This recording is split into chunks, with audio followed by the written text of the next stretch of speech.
आं खावलायगोन जोंनि प्रमद बर' सारखौहाय जे नोंथाङा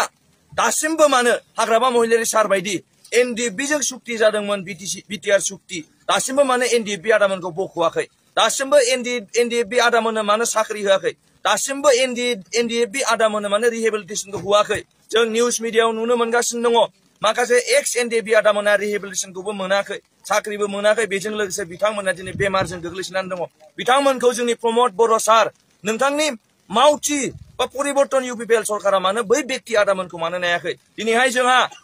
आन्दोलन खालामनानै मार्टियार जाबोनाय फेमिलिफोरखौहाय आयं मादैमोनखौ दिनै बिथांमोनखौ जोङो निउसनि गेजेरजों खुद्रि साननायखौ जों नुदों जे नोंथाङा दासिमबो मानो रिहेबिलिटेसनखौ होआखै दा बेखायनो बेनो मोनसे प्रमान आरो बेनो मोनसे मेसेज रायजो राजानिसिम दे फैबाय थानाय समावहाय जुदि इउपिपिएलआ आरोबाव पावाराव फैफिनबावोबा रायजो राजाखौ आरो बे बिडिसिखौ ध्वंस खालामजोबगोन नंखायनो जिहेतु हाग्रामा महिलारि सारा जोंना मावग्रा सरकार बेखायनो जों आं खावलायदों जे फैबाय थानाय दिनाव प्रमद बर'नि गोदै गोदै बाथ्राखौहाय जोङो जाहाथे बुजिनानै जे बिथाङा जे सासे खुगाजोंल' मावग्रा व्यक्ति बेखौ जोङो रायजो राजाया बुजिलायनानै सांग्रां जानाया गाहाम आरो जोङो हाग्रामा महिलारि सारखौ जाहाथे जोङो सरकाराव लाबोफिननो हायो मानोना हाग्रामा महिलारि सारा जाहैबाय जोंनि बिडिसिनि रायजो राजानि थाखाय सानग्रा व्यक्ति जोंनि बिडिसिनि जौगानायनि थाखाय सानग्रा व्यक्ति प्रमद बर' बायदि नङा जाय व्यक्तिया दिनै एनडिएफबि आदामोन जाय एकर्ड खालामदों जोङो सिगांनिफ्रायनो बुंबोबाय थादों 3-4 बोसोर सिगांनिफ्रायनो जे एकर्ड जानायनि उनावबो दिनैसिमबो मानो एनडिएफबिआ जेलाव दङ हाग्रामा महिलारि सारा बुंदोंमोन बै समावहाय प्रमद बर'आ बडलेण्ड आन्दोलनखौ दिल्लीयाव फाननानै फैबाय होननानै बुंदोंमोन दासिमबो हाग्रामा महिलारि सारा बुङो जे प्रमद बर' हाथाव बिडिसि बासाव दा हाग्रामा महिलारि सारा बेखौ मा ओंथि फोरमायदों जे प्रमद बर'आ दासिमबो एनडिएफबिखौ जेलनिफ्राय बख'वाखै प्रमद बर'आ दासिमबो रिहेबिलिटेसन होआखै प्रमद बर'आ दासिमबो बुंनाय बायदियै एनडिएफबिखौ डिफेन्स बा आर्मि साख्रियाव हरनायनि बाथ्रा बुंदोंमोन नाथाय दासिमबो सासेबो एनडिएफबि आदामोनखौ जों साख्रि मोननाय नुवाखै नंखायनो जों लाइमोन सेंग्रा सिख्लाफोरा आरो रायजो राजाफ्रा थियारि जागासिनो दङ जे प्रमद बर' हाथाव बिडिसि बासाव जे हाग्रामा सारनि स्ल'गान बेखौ जोङो थारैनो जाहोनो थाखाय जों थियारि जागासिनो दङ आरो आं खावलायदों जे प्रमद बर' आरो इउपिपिएलनि जाय सोद्रोमाफोर दङ नोंथांमोना गोसोआव एसे अननाय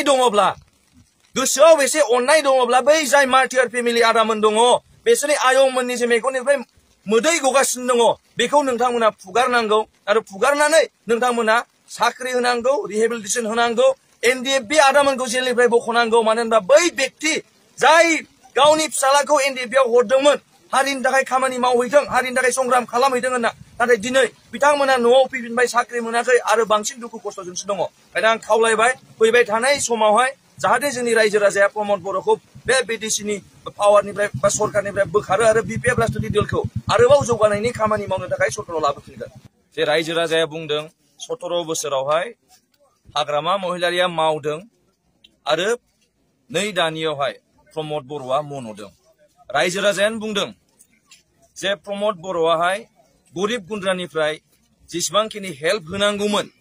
नाथाय बिथांमोना हेल्प होआखै उल्टा बिथांमोननिफ्राय लागासिनोसो दङ न' होनायनि मुङाव फैसा लानाय कन्ट्रेक्टरफोरनो खामानि होनायनि मुङाव पार्सेन्ट लानाय बेखौ रायजो राजायानो बुंनो मोनदों दिनै आं खावलायगोन जोंनि परिबर्तन सरकारखौहाय इउपिपिएलनि परिबर्तन सरकारखौ आं खावलायगोन हाग्रामा महिलारिया 17 बोसोरावहाय बिटिसि एकर्ड खालामना बिएलटिनो साख्रि होदों बिटिसि एकर्ड खालामना जेलाव थानाय बिएलटिफोरखौ बख'दों बिटिसि एकर्ड खालामना दिनै मार्टियार फेमिलिनो साख्रि होदों हाग्रामा महिलारिया 17 बोसोरावहाय इउनिभार्सिटि लुदों मेडिकेल कलेज लुदों स्कुल लुदों आरो गोबां तारमाने शिक्षा अनुष्ठानजों लोगोसे रायजो राजानि जौगानायनि थाखाय लामा दालां कालभार्ट दिनै गामि गामि हाग्रामा महिलारि सारनि लुनाय दालां दङ गामि गामि हाग्रामा महिलारि सारनि लुनाय कालभार्ट दङ दिनैहाय गामि गामि हाग्रामा महिलारि सारनि डेभेलपमेन्ट खालामनो हरनाय माखासे स्किमफोरनि प्रजेक्ट दङ